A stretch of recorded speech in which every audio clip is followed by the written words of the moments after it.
So I'm sitting there thinking, okay, all right, if you want to be that way, then be that way.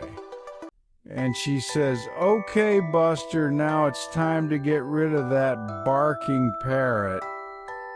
My parrot doesn't bark, I say.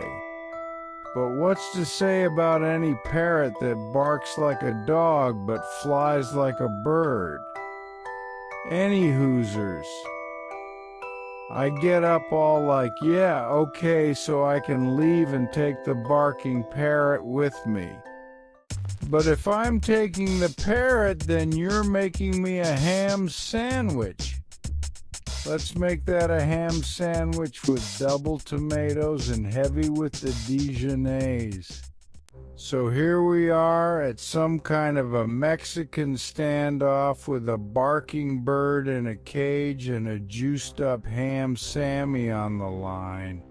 She squares me up, looks me right in my good eye and says, I don't know who you think you are, mister, but my elevator doesn't quite get to the top of your swing set.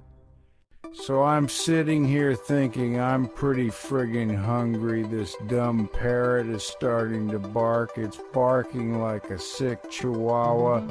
And I gotta deal with a lady kicking me out of my own scum hole who's not even offering a juiced up ham Sammy in return.